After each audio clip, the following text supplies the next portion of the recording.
साथ साथ विपक्ष के अरमानों को भी धो दिया है। और शायद इंडी गठबंधन के नेता उसी उम्मीद में थे कि टीम इंडिया हार जाए और उन्हें नरेंद्र मोदी को कोसने का मौका मिले, लेकिन ऐसा हुआ नहीं।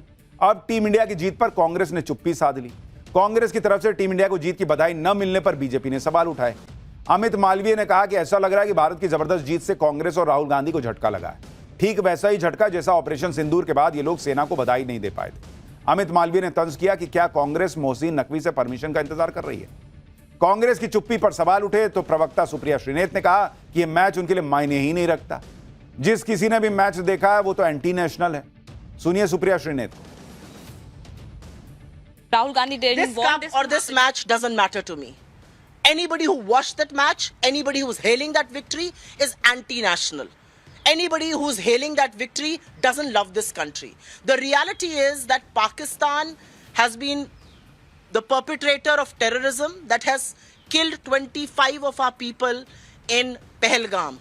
17 others died in return firing in Punch. Who's responsible for that? जो कांग्रेस आज एंटी नेशनल का सर्टिफिकेट बांट रही है उन लोगों को जिन्होंने टीवी पे भी मैच देख लिया, वो कांग्रेस अपने समय में क्या करती थी आपको याद दिलाता हूं। ये साल 2011 की मोहाली मैच की तस्वीर है, जब खुद प्रधानमंत्री मनमोहन सिंह ग्राउंड पे चले गए थे मैच देखने और पाकिस्तान के क्रिकेटर से हाथ मिला रहे थे। उसके पहले कितना बड़ा टेररिस्ट अटैक भारत में पाकिस्तान कर चुका था ये भूल गए थे। ये वर्ल्ड कप का मैच था। मनमोहन सिंह ने इस मैच के लिए पाकिस्तान के प्रधानमंत्री यूसुफ रजा गिलानी को न्योता दे दिया था कि आइए भारत में साथ बैठ कर देखेंगे। दोनों प्रधानमंत्री ग्राउंड पर आए और प्लेयर से मिले। इसके बाद दोनों प्रधानमंत्रियों ने साथ में बैठकर मैच देखा। आप सोचिए 26/11 जैसे भीषण आतंकी हमले के बाद भी यूपीए के टाइम पर पाकिस्तान के नेताओं और उनके प्रधानमंत्री की मेहमान नवाजी हो रही थी। मनमोहन सिंह उस वक्त के प्राइम मिनिस्टर बैठ के मैच देख रहे थे साथ में पाकिस्तानी पीएम के। और यहां सुप्रिया श्रीनेत एंटी नेशनल बता रही हैं देश के उन लोगों को जिन्होंने मैच देख लिया, क्योंकि खुद बधाई देते नहीं बन रहा है। इधर पाकिस्तान के आतंकी आए दिन भारत के किसी ना किसी शहर में आतंकी हमला करते थे यूपीए के जमाने में। उधर कांग्रेस की यूपीए सरकार पाकिस्तान के साथ क्रिकेट डिप्लोमेसी खेल रही थी। साल 2010 में पुणे में आतंकी हमला हुआ था।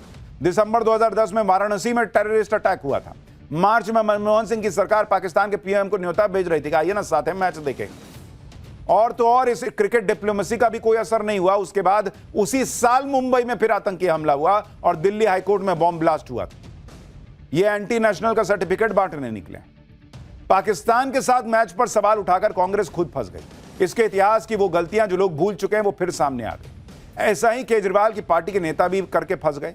दिल्ली के पूर्व मंत्री सौरभ भारद्वाज ने कुछ दिन पहले टीम इंडिया के कप्तान सूर्य कुमार यादव को चैलेंज दिया था कि अगर औकात है तो क्रिकेट से जो कमाया है वो पहलगाम के पीड़ितों को डोनेट कर दो।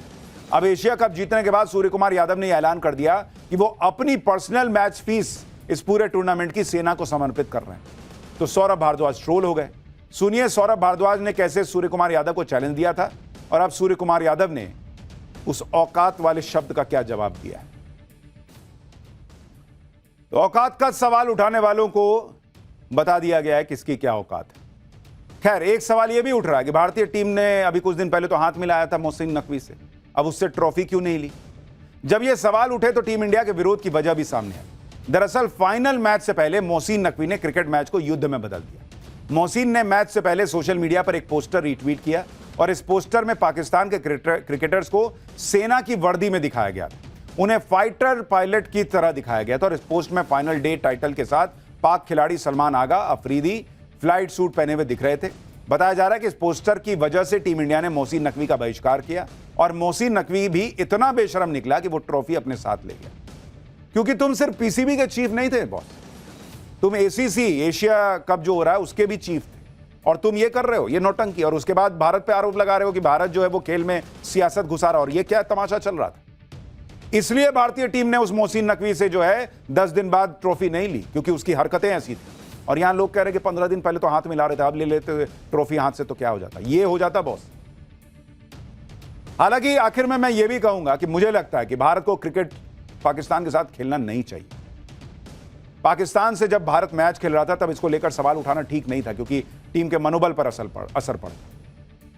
लेकिन अब भारत सरकार को सोचना चाहिए कि क्या पाकिस्तान वाकई में इस लायक है कि हम उसके साथ क्रिकेट खेलें। क्योंकि आप देखिए कि हारने के बाद तो उन्होंने इतना ड्रामा क्रिएट कर दिया। अगर ये जीत जाते तो कैसा नंगा नाच करते बॉस। और तब हर भारतीय के ऊपर क्या बीतती। पाकिस्तान की तरह उसके क्रिकेटर का भी वो स्टैंडर्ड ही नहीं है कि भारत उसके साथ मैच खेले। इसलिए ये तो हो गया, अब इसके लिए क्या ही बोला जाए, जो हो गया सो हो गया।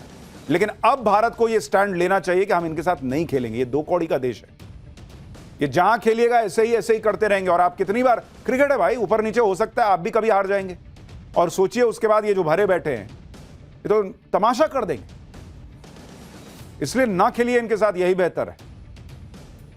पाठशाला में अगली क्लास, जिसमें अब आपको दिखाता हूं मौलाना तौकीर गिरफ्तार, समर्थकों और करीबियों का भी इलाज चालू। सीएम योगी ने रौद्र रूप क्यों दिखाया। यूपी से महाराष्ट्र तक आई लव मोहम्मद के नाम पर हंगामा, दोनों जगह कौन सा तगड़ा एक्शन हुआ, अब उसका चैप्टर। पिछले कुछ दिनों से आई लव मोहम्मद के मुद्दे पर भयंकर हंगामा चल रहा है। यूपी के बरेली में तो शुक्रवार को आई लव मोहम्मद के नाम पर गजब उत्पात हुआ, पुलिस पर पथराव हो गया, शहर का माहौल खराब करने की कोशिश हुई और अब इस मामले में बड़े बड़े खुलासे हो रहे हैं। बरेली में जो हिंसा हुई उसके पीछे किसका हाथ था, यह सामने आ गया है। पुलिस की एफआईआर से जो जानकारी मिली है वो हैरान करने वाली है। बरेली हिंसा के बाद योगी सरकार के एक्शन से अब हंगामा करने वाले कांप रहे हैं। मौलाना तौकीर रजा ने बरेली में लोगों को भड़काकर अपनी ताकत दिखाने की कोशिश की, लेकिन शायद मौलाना तौकीर रजा भूल गए थे कि यूपी में किसका शासन है। सीएम योगी ने उत्पात करने वालों की कायदे से डेंटिंग पेंटिंग कर दी है और इसी का नतीजा है कि बरेली हिंसा के आरोपियों के खिलाफ लगातार एक्शन हो रहा है। तौकीर रजा गिरफ्तार हो चुके हैं और उनके करीबियों के खिलाफ भी प्रशासन का डंडा बरस रहा है। यानी 2 दिन में सीएम योगी ने सारा हल्ला हंगामा शांत कर दिया। जो तौकीर रजा कहते थे कि हमने मुसलमान को सड़क पर आने से रोक रखा, नहीं तो ये होगा वो होगा, वो तौकीर रजा आज की डेट में गिरफ्तार है और कोई चू चपड़ नहीं हो रही। अब तो आई लव मोहम्मद का जवाब आई लव योगी आदित्यनाथ के पोस्टर से दिया जा रहा है। एक तरह से मैसेज दिया जा रहा है कि यूपी में हंगामा करने का क्या अंजाम हो सकता है। दूसरी तरफ आई लव मोहम्मद के नाम पर महाराष्ट्र में भी हंगामा करने की कोशिश की जा रही है, लेकिन वहां भी सीएम देवेंद्र फडणवीस के सख्त रुख से हंगामा करने वालों की मुश्किल बढ़ गई। कुल मिलाकर आई लव मोहम्मद के नाम पर जो मुसलमानों को भड़काने का प्रयास हुआ, जो विवाद हुआ, वो अभी तक रुकने का नाम नहीं ले रहा। यूपी से लेकर महाराष्ट्र तक आज क्या हुआ है, योगी रौद्र रूप क्यों दिखा रहे हैं, मौलाना तौकीर रजा का क्या हुआ, क्या पुलिस को जान से मारने की साजिश थी बरेली में, सब बताऊंगा। लेकिन पहले झलक देखिए।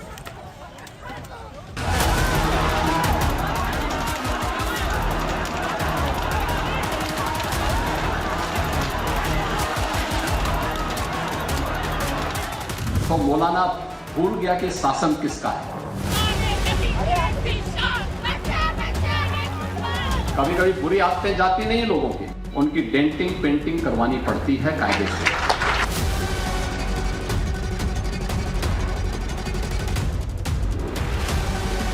एक प्रकार से ये भी देखना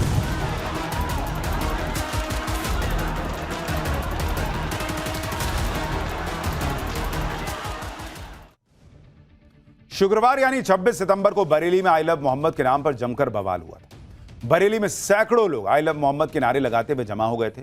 दरअसल मौलाना तौकीर रजा ने मुसलमानों से आई लव मोहम्मद के मुद्दे पर प्रोटेस्ट के लिए कहा था और नतीजा यह हुआ कि भारी भीड़ जमा हो गई। उसके कुछ देर बाद ही पुलिस पर पथराव शुरू हो गया और पुलिस पर गोली तक चला दी गई। भीड़ को काबू करने के लिए पुलिस ने लाठीचार्ज किया और उस पर भी जमकर सियासत हुई। लेकिन अब बरेली में हुए हंगामे का सच सामने आ रहा है। पुलिस ने जो एफआईआर दर्ज की है उससे बड़ी साजिश का खुलासा हो रहा है, जिसके मुताबिक बरेली में हुए हंगामे में तौकीर रजा